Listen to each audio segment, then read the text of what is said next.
in this class, we are going to learn what are rational numbers.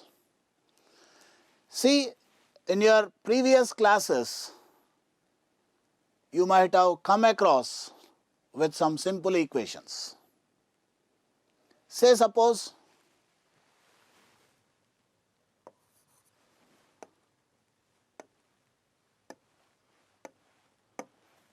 x plus 3 is equal to 10. X plus 3 is equal to 10. This is one of this simple equation, the first degree equation. Can you say what value satisfies this? What value of x satisfies this? So we can say easily, if you substitute x as 7, so that 7 plus 3 will be 10. 7 plus 3 will be 10. We know what number is 7. 7 is a natural number. 7 belongs to natural number. So this symbol, children, belongs to, belongs to. So the natural number 7 satisfies this simple equation. You know what are natural numbers? What are natural numbers? The counting numbers are natural numbers. That means the natural numbers, the set of natural numbers, they begin with 1. 1, 2, 3, so on it goes. So these are the natural numbers. Does the study of math ended with only natural numbers? No. Say suppose I am taking one more equation, one more simple equation I am taking. X plus 6 is equal to 6. This is my second equation I am taking. X plus 6 is equal to 6. A simple equation. Can any natural number satisfies this equation? X plus 6 is equal to 6. Can any natural number satisfies this equation?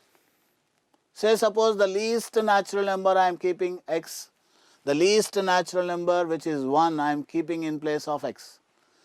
Then what I am going to get? 1 plus 6, it will be 7. So no natural number satisfies this x plus 6 is equal to 6. So there should be some other number other than natural number we need it.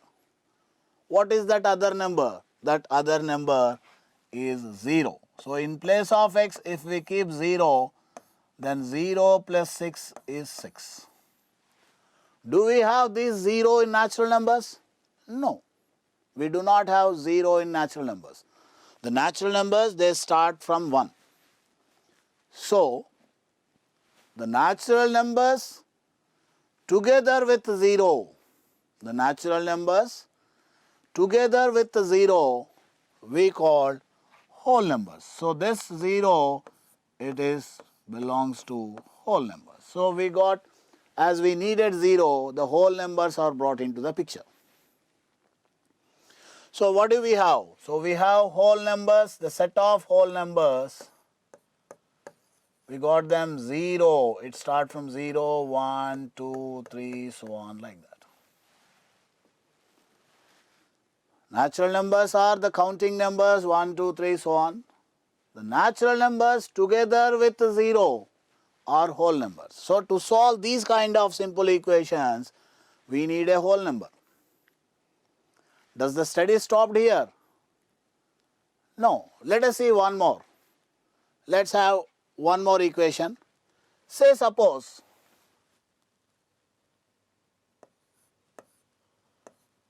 x plus 5 is equal to 3. X plus 5 is equal to 3. What do we have, children? We have natural numbers, the set of natural numbers. We have 1, 2, 3, so on like that. Whereas whole numbers we have 0, 1, 2, 3 like that. Can any natural number satisfy this equation? X plus 5 is equal to 3. Can a natural number satisfy this? No. Can a whole number satisfy this? No. So we need some other numbers other than whole numbers. Whole numbers, actually the natural numbers are already included in whole numbers. So apart from whole numbers, we need some other numbers. We need some other numbers to satisfy this equation. It is pretty clear. In place of x, if you keep minus 2, in place of x, if you keep minus 2, then what will happen here? Minus 2 plus 5, which is equal to 3. So what is this minus 2? Is it a natural number? No. Is it a whole number? No. So apart from natural and whole, one more numbers are introduced from this concept. They are integers. What they are, children? They are integers. That means the whole numbers together with the negative numbers are integers. So we need minus 2 here. We cannot find a place for minus 2 either in natural numbers or whole numbers. We need one more set of numbers which are including the negative numbers. So they are integers. What they are, children? They are integers. So integers, the set of integers, they have the negative numbers, 0 and positive numbers. This is what we got.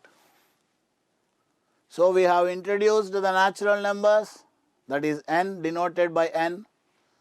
Whole numbers, the natural numbers together with 0 are whole numbers denoted by w. And the negative numbers, 0 and positive numbers, they are integers. Will these can solve any simple equation? Only these three numbers are enough to solve any equation? Let us see now. We will have one more equation. Let us see what is that one more equation. Say suppose 3x is equal to 2. 3x is equal to 2. Can a natural number satisfy this? No. Can a whole number satisfy this? No. Can an integer satisfy this? No. We need another set of numbers. What are those another set of numbers? Let us see if 3x is equal to 2. It is very clear.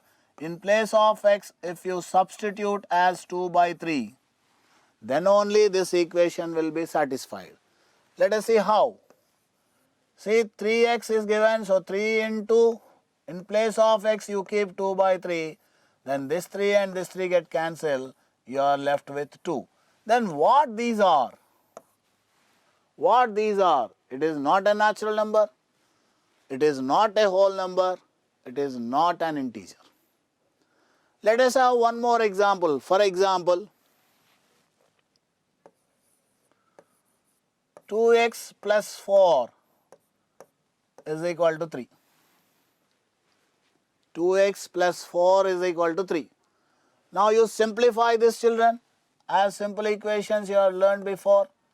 Then 2x will be 3 minus 4. If this plus 4 goes to the other side, it will be minus 4. Then x is equal to 3 minus 4 is minus 1 by 2. Is it a natural number? No. Is that a whole number? No. Is that an integer? No. So we have got another set of numbers apart from the three numbers. If you can see here, these set of numbers, they are like in fraction form.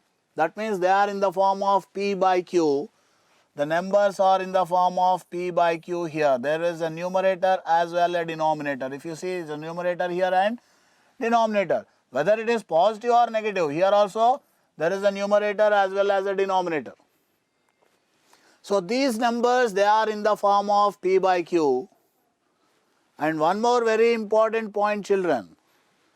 Both p and q are integers. The numbers should be in the form of p by q, and both p and q, that means the numerator as well as the denominator, they must be integers. They must be in the family of integers. So p and q belongs to integers, and a very important application, one you should remember, that q should not be 0. The denominator should not be 0. What happens if the denominator is 0? You know, you have studied in previous class. What is 0 by something? Suppose 0 by 5 is 0. Remember, children, if the numerator is 0, the result is 0. 0 by something is always 0. What happens if something by 0? Say suppose you take the reciprocal of this, 5 by 0. Is 5 by 0 is 5? No. Is 5 by 0 is 0? No. So if the denominator is 0, then the value is undefined. Something by 0 is undefined, 0 by something is 0. So now let's come back to the topic. These numbers, if you can observe here, either it is 2 by 3 or minus 1 by 2, these numbers, these set of numbers, they are in the form of p by q.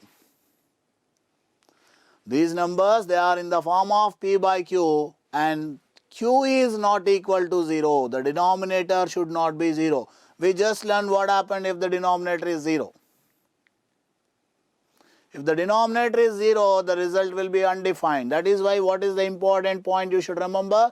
The denominator should not be 0. And moreover, one more point you should remember, both the numerator as well as the denominator, that is p and q, both of them must be integers.